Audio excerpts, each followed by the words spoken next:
Oi, gente, começa agora mais um Pauta Pública. Eu sou Andréa Dipp, estou aqui, como sempre, dividindo os microfones deste podcast com a minha parceira de pautas, Cláudia Jardim.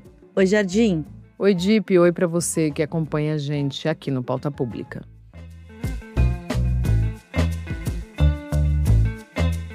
Olha, nem parece que estamos apenas no 4º mês do ano, né? A volta de Trump à Casa Branca lançou o mundo num turbilhão de incertezas que se somam às mudanças climáticas e às múltiplas crises do nosso tempo. Bolsas colapsando em mercados de todo o planeta, o risco de uma terceira guerra mundial, deportações em massa, chuvas, calor e frio batendo recordes e o avanço da inteligência artificial que ameaçam nos fazer até perder a referência do que é real ou não. Além de afetar, claro, a vida e o trabalho da humanidade como um todo. Se fosse um filme, a gente acharia que o roteirista pesou a mão e muito, mas não. Infelizmente, é só 2025. Além das notícias do mundo, na vida particular e no cotidiano se acumulam as questões a serem resolvidas, o preço do mercado que sobe, os empregos cada vez mais precarizados, a violência urbana que gera uma paranoia constante de andar pelas cidades. Dá um mal-estar só de falar sobre tudo isso. A ansiedade não é só sobre um futuro distópico de guerra nuclear, mas do dia a dia de um país extremamente desigual, onde muitos precisam arranjar um mínimo para sobreviver por mais um dia. Um dado da organização Our World in Data mostra o Brasil como o país com mais casos de transtorno de ansiedade no mundo. E esses números subiram ainda mais durante e após a pandemia. O transtorno de ansiedade generalizada aumentou mais de 200% entre 2019 e 2023, segundo o Ministério da Saúde. E a ansiedade raramente anda sozinha, Ela pode estar relacionada a outros transtornos ou sofrimentos psíquicos, como casos de depressão, que aumentaram 34% nesse mesmo período de 2019 a 2023, e também episódios de pânico, que saltaram 93%, isso também de acordo com o Ministério da Saúde. Num cenário como esse, a gente acha de tudo. Nas redes sociais, sobram gurus com soluções mágicas para combater a ansiedade e também tem os negacionistas, que defendem que a solução está ao alcance de cada um, que só basta querer. Como se os problemas e as crises que influenciam a nossa saúde mental fosse só uma questão de força de vontade. Mas a gente sabe que não é bem assim, E como o tema dessa temporada do Pauta Pública é conversas para ir além, hoje vamos ter uma conversa para ir além em toda essa questão da ansiedade e, por que não, abraçá-la. Só que antes de ir para a entrevista, eu quero te lembrar que é você, ouvinte, que faz com que esse podcast aconteça e que pode garantir que o Pauta Pública continue navegando nesse mar de incertezas. Assim que, se você ainda não é um aliado da Pública, vem com a gente. Acesse apoie.apublica.org e saiba como colaborar com o nosso jornalismo. Mas voltando aqui para a nossa pauta, o que é a ansiedade? O que isso diz sobre o momento em que a gente vive e como a realidade social tem um papel decisivo nessa história?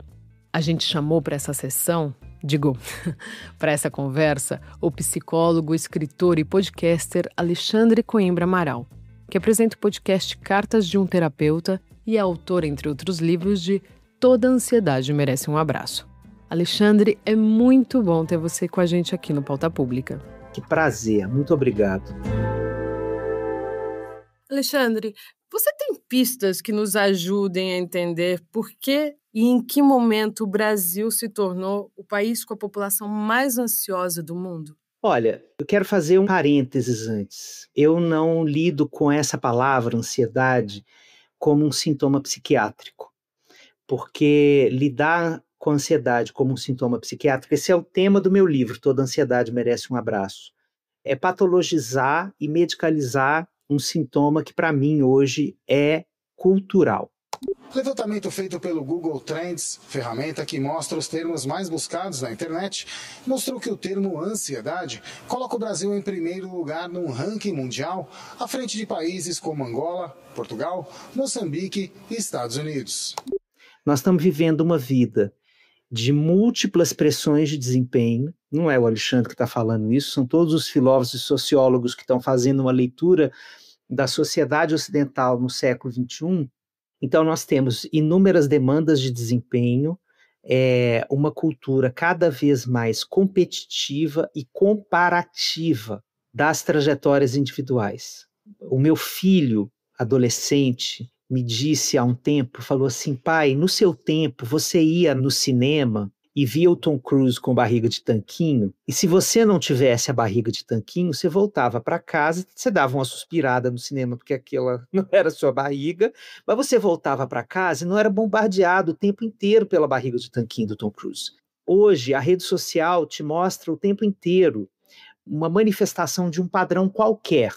Nós falamos aqui da barriga de tanquinho, mas pode ser o tipo da casa, o tipo de carreira, o tipo de trajetória pessoal, o humor, né? Pessoas que estão bem-humoradas o tempo inteiro, que não performam na rede social a presença de nenhum tipo de sofrimento mental mais grave. Então, a gente tem um mundo que pressiona tudo isso. Para mim, isso faz a gente chegar no final do dia com a sensação de derrota. Agora, no Brasil, nós precisamos pensar que o país mais ansioso do mundo não tem a ver só com tela. Essa leitura é uma leitura simplista e classista. O Brasil é o país mais ansioso do mundo porque é um país em que a gente tem uma porcentagem absurda da população brasileira que não sabe se vai ter dinheiro para comer no próximo mês, que não sabe se vai ter trabalho no próximo mês, que tem medo de morrer de susto de bala ou de vício, como diria Caetano, entende? Que está sujeito a condições de moradia que são insalubres, que acorda cedo e pega o busão ou o metrô e está sujeito aos atrasos da imobilidade pública, e aí ele vai ficando ansioso porque ele vai chegar atrasado, vai levar uma bronca do patrão, e isso pode vulnerabilizar a permanência dele naquele trabalho que é fundamental para a gestão da vida, para a sobrevivência, enfim. Uma pesquisa Datafolha divulgada no meio de agosto colocou em números o contraste entre a percepção da própria saúde dos brasileiros e o relato de sintomas. A pesquisa mostra que 3 em cada 10 brasileiros se sentem ansiosos, têm problemas com sono e com alimentação sempre ou frequentemente. E mesmo assim, acham que estão muito bem, obrigada. Então nós temos um monte de pressões que são do cotidiano, da estrutura de vida das pessoas no Brasil, que faz com que a ansiedade apresente várias formas de assombrar a pessoa ao longo do dia. E essa ansiedade para além do que seja fazer terapia e tomar remédio. Por isso é que a gente precisa fazer uma crítica à medicalização da vida, porque não é disso que se trata saúde mental.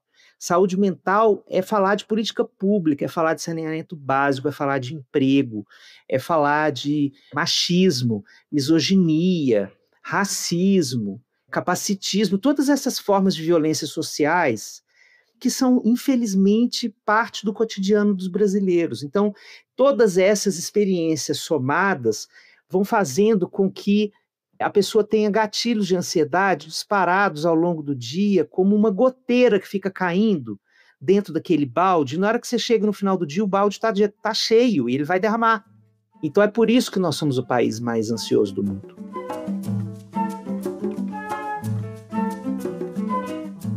Quando a gente pensa em toda essa conjuntura, primeiro que assim, é uma panela de pressão, né?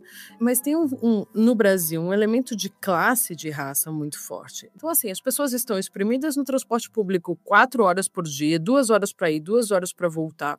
Em que momento, né, na vida real, as pessoas podem escapar dessas armadilhas? Porque é isso, é a culpa, vem o coach dizendo o que essa pessoa tem que fazer. Como que a gente sai dessa ratoeira do indivíduo e botar todo mundo no jogo, né, para o campo coletivo? Como que a gente faz isso?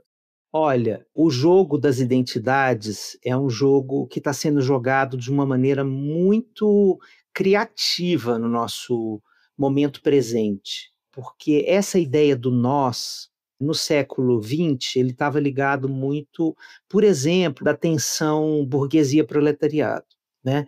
Então, tinha somente essa dicotomia social que te dizia assim, a qual grupo você pertence. Na virada do milênio, isso ganhou outras tintas e outras profusões que foram dando essas interseccionalidades, a gente foi percebendo que dentro desse grande grupo, assim, proletariado, né, por exemplo, dentro desse guarda-chuva, tinha muitas diferenças e elas precisavam ser assumidas para que as pessoas se sentissem mais representadas no seu tipo de sofrimento social. Então, a difusão dessa ideia de que você pertence a uma identidade coletiva e que você precisa se apropriar dela, né? Então, desde Simone de Beauvoir, você não nasce mulher, você se torna mulher. Desde essa ideia, você também se torna negro. Né? Então, o que significa isso? Você ganhar consciência do que representa ser quem você é. Então, o único jeito de sair dessa bolha individualista, desse sofrimento culpógeno, é você descobrir, se olhar no espelho e pensar assim, eu sou quem na fila do pão?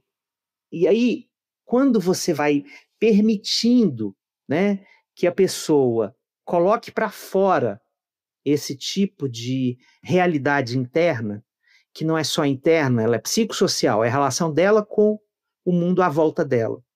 Ela vai criando a seguinte pergunta: mas eu preciso me aproximar de gente igual a mim. Quem que tem parecido comigo aqui perto? Aqui perto pode ser no meu bairro, pode ser na escola dos meus filhos e pode ser na internet, né? Se tem uma coisa boa que a internet fez por nós, é a produção de encontros de pessoas de subjetividades atípicas. Entende? A internet possibilitou a aproximação dessas pessoas.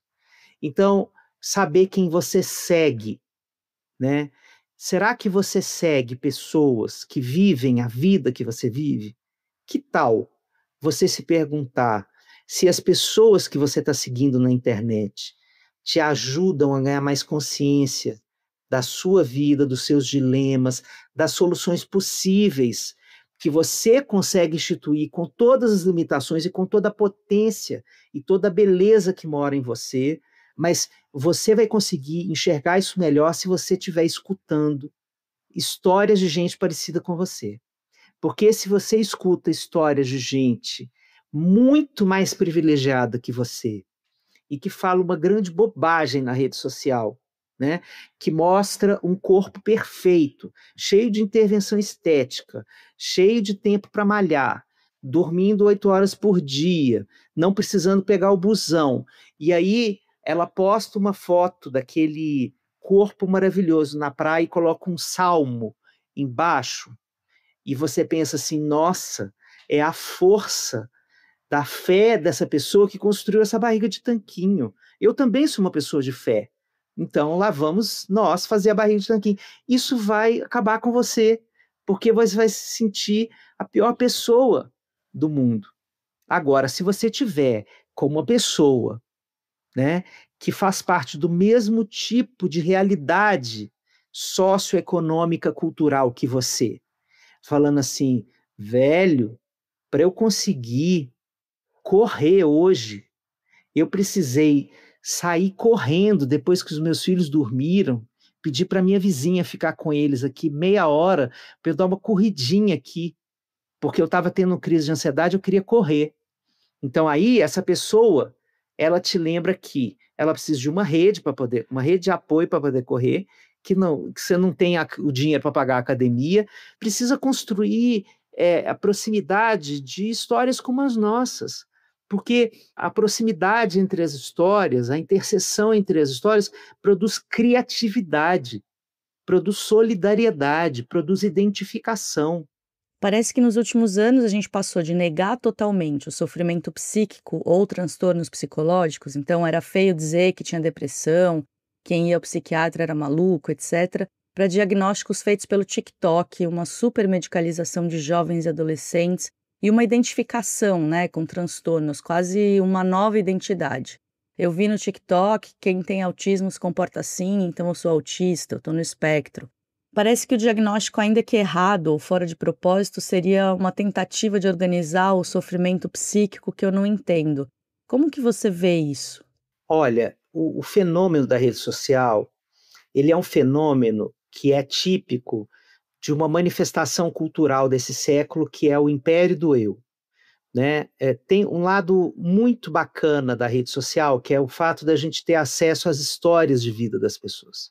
Né? A gente não teria, sem o auxílio da rede social, a possibilidade de acompanhar trajetórias de vida que são profundamente diferentes das nossas. Né? Então, a gente pode se interessar pelo aprendizado sobre a diferença humana. A rede social pode ser muito pedagógica para transformar a nossa vida numa vida mais aberta para a diferença humana, certo? Isso é um lado muito bom do jeito que a gente vê as redes e os perfis pessoais acontecendo. No tocante à saúde mental, aconteceu um fenômeno muito trágico, a meu ver, que os diagnósticos passaram a acontecer na nossa cultura como uma sentença que fecha a identidade da pessoa naquele diagnóstico. Então, do ponto de vista histórico, do trabalho da comunidade profissional em torno da saúde mental, não só psicólogos, mas cientistas sociais, assistentes sociais, nutricionistas, fisioterapeutas, educadores físicos, profissionais da arte, todo mundo que trabalha com saúde mental, passou o século passado inteiro falando o seguinte: um diagnóstico não resume uma pessoa.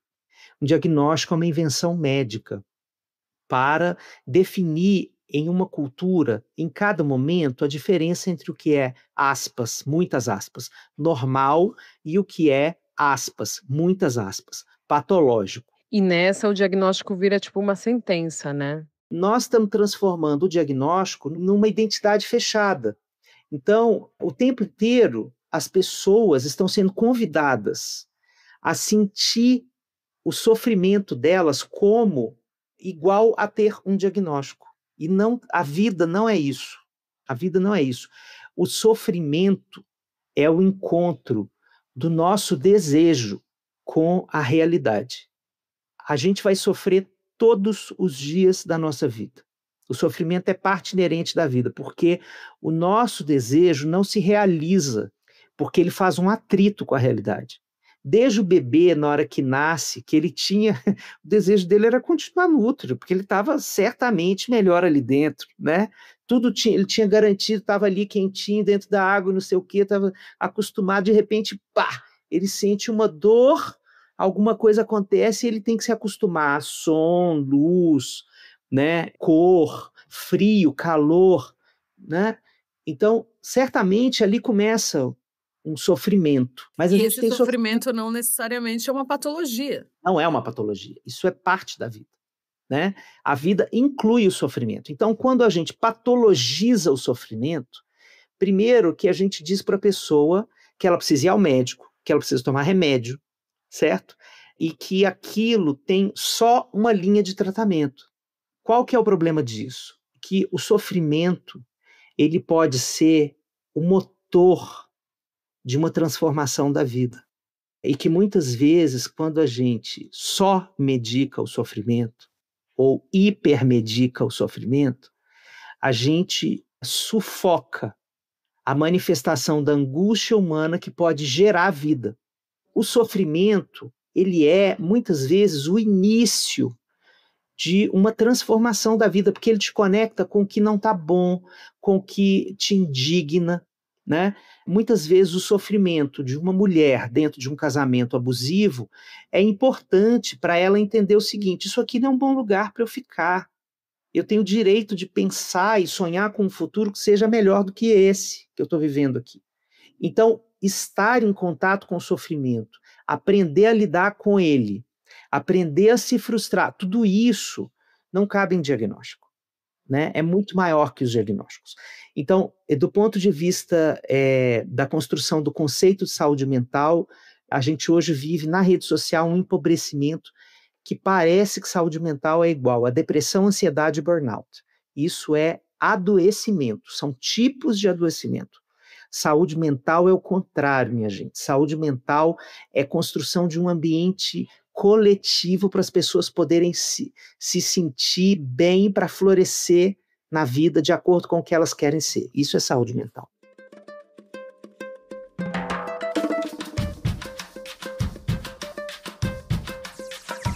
Olá, pessoal! Aqui quem fala é Giovana Girardi, chefe da cobertura de clima da Agência Pública e apresentadora do podcast Bom Dia, Fim do Mundo. No episódio dessa semana, a gente fala sobre 2 visitantes ilustres recebidos pelo cacique Raoni em seu território no Xingu, a atriz Angelina Jolie e o presidente Lula. O Raoni subiu a rampa na posse de Lula, mas agora o encontro não foi de apoio, mas de puxar a orelha do presidente. Não tá sendo fácil para Lula, que enfrenta sua pior crise de popularidade no momento em que as cartas de 2026 começam a ser postas na mesa. Terminando pauta, vem que a gente te explica o que isso tem a ver com as grandes obras na Amazônia e com a pressão do movimento indígena na COP de Belém. Bom dia, fim do mundo.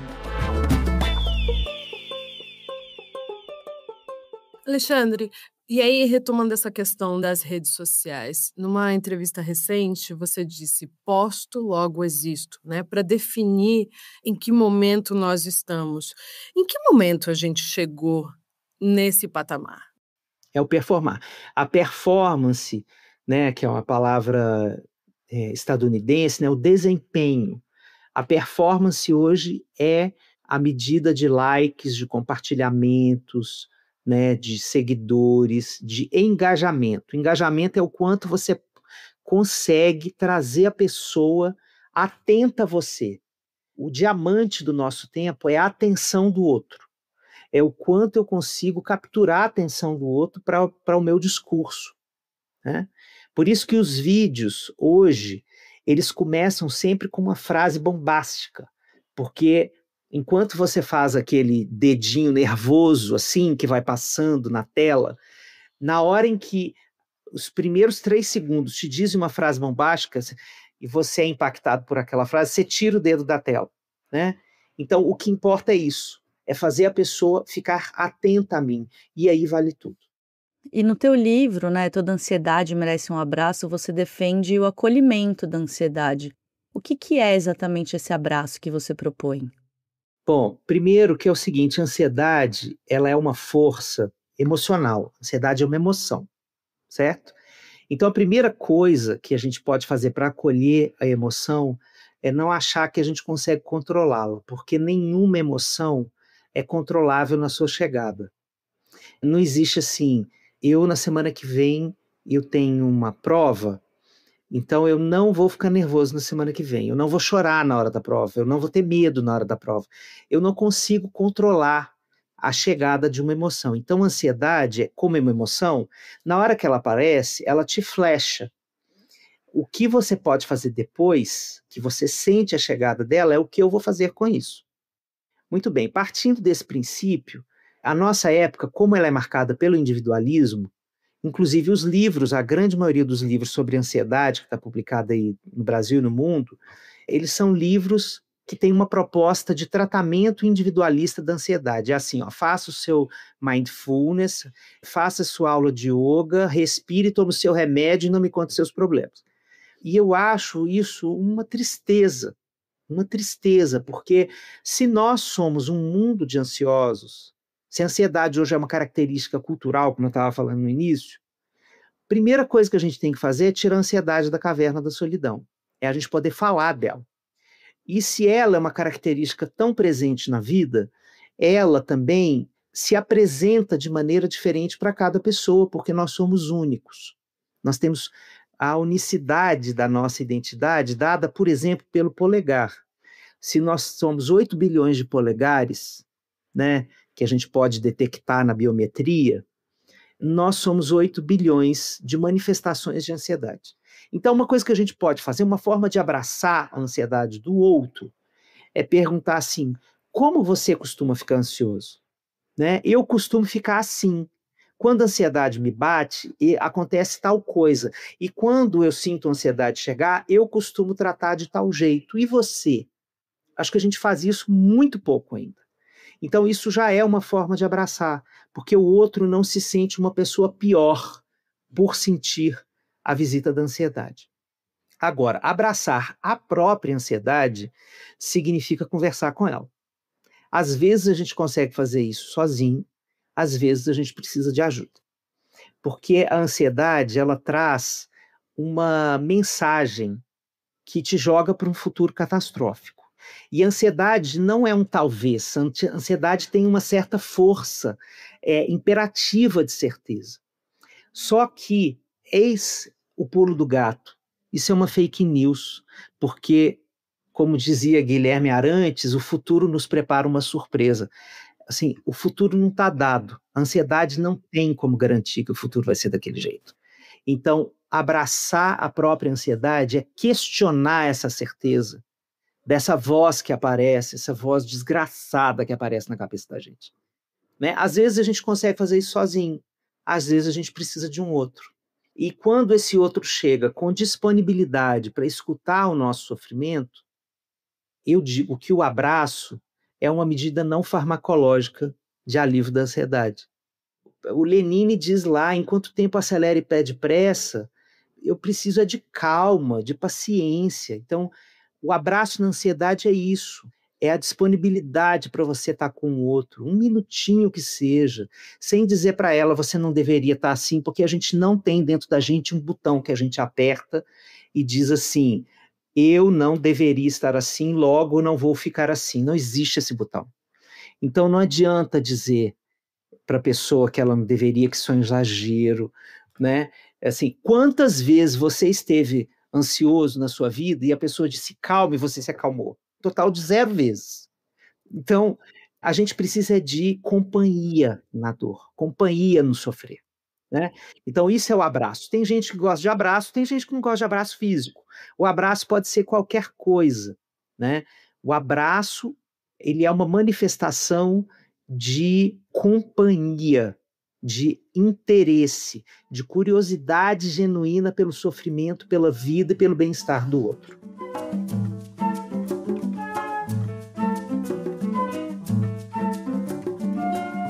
Alexandre, em que momento a gente perdeu esse arraigo coletivo, né? Em que momento isso passou a ser problema do outro e não um problema nosso?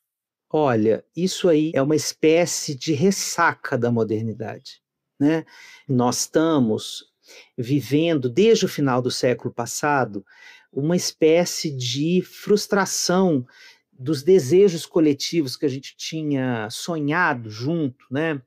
Se a gente for pensar todas as coletividades que emergiram na segunda metade do século XX, podemos pensar aqui o movimento hippie, né, o movimento feminista, todos os movimentos pacifistas, ecológicos, a sensação que a virada do século deu para a gente foi eles venceram e o sinal está fechado para nós que somos jovens, né?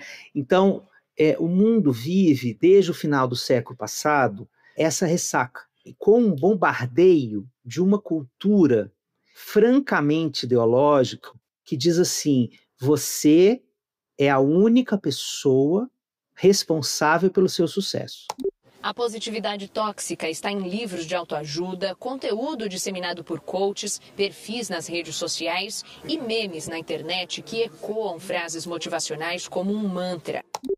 Mas isso já vem sendo construído como ideologia há muito tempo. Então, essa postura de que o que importa é a minha vida, a minha carreira, são os meus desejos, construiu uma sociedade formada por ilhas de solidão. Nós viramos uma ilha de eus, que se esqueceram do poder do nós para construir sentido para a vida. Então, é para aí que a gente tem que caminhar, para, como diz o Krenak, adiar o fim do mundo.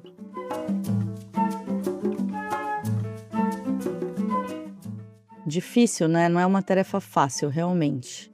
Eu queria continuar um pouco nesse assunto, Alexandre, porque a gente teve recentemente, né? Você estava falando nesses coaches todos de vida que falam justamente, né? Eles pregam justamente isso, de que o fracasso vem por alguma coisa que você fez ou não fez corretamente. Então, não seguiu uma fórmula, por exemplo, vencedora, e por isso você fracassou.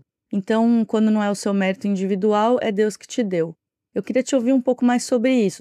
Não por acaso, existe uma associação, né, muito forte entre o movimento coach e o crescimento das igrejas neopentecostais fundamentalistas em todos os lugares do mundo. Porque é um projeto de poder, né, em que o que acontece quando você coloca tudo na responsabilidade do eu? Você desmobiliza a sociedade. O objetivo de todo esse discurso é fragmentar a sociedade a um ponto que as pessoas não se sintam na capacidade de se reunir para fazer nenhum tipo de questionamento, luta pública, né? Porque a única luta que vale a pena é a do eu. Então, esse movimento coach, ele ganhou hoje um corpo, mas na década de 80 ele surgiu, antes de surgirem os coaches. O avô do coach é o livro de autoajuda, né? Que surgiu na cultura na década de 80, trazendo 10 formas, 5 jeitos, 5 receitas para fazer qualquer coisa, para você gozar, para você ganhar um corpo perfeito, para fazer amigos, para qualquer coisa, né? E essa literatura, eu bato nisso assim o tempo inteiro. Essa literatura não é inócua. Essa literatura é produtora de culpa. Porque na hora que a pessoa compra esse livro, está lá escrito assim, best-seller number 1 do New York Times, mais de 100 milhões de livros vendidos no mundo. Aí a pessoa lê o livro e coloca aquele método em prática na vida dela. Não dá certo. Ela não fica gostosa, ela não goza, acontece alguma coisa que dá errado. E ela olha para aquilo e fala assim, bom, 100 milhões de pessoas estão comprando esse livro. Então, eu sou a errada do rolê, entendeu? Então, esse tipo de discurso, ele é produtor de culpa.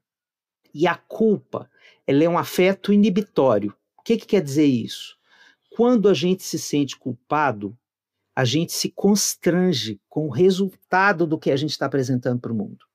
Então, veja, tem todo um jogo que se estabelece nesse tipo de discurso para gerar essa sensação de culpa, de fracasso de desempenho nas pessoas, o que também esgarça o sentido da coletividade, porque eu não vou chegar na balada e falar assim, gente, eu sou um fracassado, venham abraçar meu fracasso. Eu vou esconder a minha sensação, entende? E vou me culpabilizar e vou ficar pensando em qual é a próxima pessoa, livro que eu preciso para cobrir ainda mais esse meu débito, esse meu déficit com o mundo. E isso vai virando uma bola de neve. E por isso que tem esse povo horroroso ganhando bilhões, né? Ser um povo ruim, gente ruim, sabe? Gente ruim, gente perversa, sabe? Fazendo mau uso da inocência, da ingenuidade, da ignorância, do desespero, né, das populações do mundo, das pessoas mais vulneráveis. Assim, isso me indigna profundamente, profundamente. E a culpa, Alexandre, também tem uma função política muito importante, né? Eu acho que, sobretudo hoje, nos tempos que a gente está vivendo, a extrema-direita, por exemplo, instrumentaliza essa culpa de um jeito, assim, perfeito quase, né? Você acha que a culpa também serve a esses propósitos de instrumentalização política? Isso é, assim, a emoção mais usada pela extrema-direita não é a culpa, é o medo, né? O medo é, assim, o lastro de existência, de espalhamento, de viralização da extrema-direita. Ela produz um adversário com um discurso simplista e produz, junto desse adversário, uma sensação de perigo, e aí ela massifica uma mensagem que produz medo na população. Depois que o medo está bem espalhado, surge um messias qualquer do grupo político deles, dizendo assim, eu sou a resposta viril, atenção a essa palavra, para derrotar esse medo. Então, o medo é a maior emoção que eles mobilizam no público. Mas a culpa, ela tem uma função política porque ela te liga direto, sem escalas, à cultura judaico-cristã. A base da cultura cristã é a culpa. A base dessa cultura é a culpa. Então, a culpa, ela conecta a pessoa com esse tipo de fé, alimenta esse tipo de produção coletiva, né? E essa é a ideologia de que o nós não precisa existir, o único nós que precisa existir é a sua ligação com Deus e com essa comunidade religiosa. Veja, eu só quero fazer um parênteses aqui. A minha fala não tem nenhum pingo de fobia a nenhuma religião. A fé é um componente importantíssimo da vida das pessoas, de qualquer tipo. Vou começar com o tipo mais crescente no Brasil. A fé evangélica é importantíssima para um monte de gente e ela produz coisas muito belas para muita gente. Eu estou falando do uso que as figuras de poder dessas estruturas e dessas instituições religiosas fazem dessa vulnerabilidade, dessa necessidade de fé das pessoas. Alexandre, muito obrigada. Foi um abraço te escutar hoje. Gente, muito obrigado. Que conversa boa.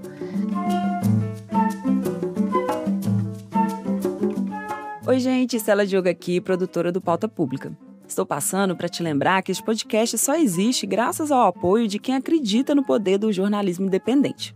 Se você também quer fortalecer esse trabalho e garantir mais discussões essenciais sobre temas que impactam a sua vida, torne-se uma pessoa aliada da Pública. Acesse apoie.apublica.org e faça parte dessa rede. E chegamos ao fim de mais um Pauta Pública. Muito obrigada para você que ficou com a gente até aqui. O Pauta é apresentado por mim, Andréa Dipp, pela Cláudia Jardim. A gente também cuida da entrevista do programa. A produção é da Stella Diogo, o Ricardo Terta, quem cuida do roteiro. A edição é do Pedro Pastoriz. A identidade visual é da Tainá Gonçalves. Na comunicação, a coordenação das redes sociais é da Lorena Morgana. O vídeo para as redes é da Etienne Karen e a publicação no site fica com a Rafaela Ribeiro. A trilha sonora original é do Pedro Vituri. A coordenação da produção e edição de podcasts da Pública é feita pela Cláudia Jardim. O Pauta Pública é uma produção original da Agência Pública de Jornalismo Investigativo. Esse episódio inclui áudios do canal Jornalismo TV Cultura, Band News e BBC News. Até sexta que vem, gente. Um abraço.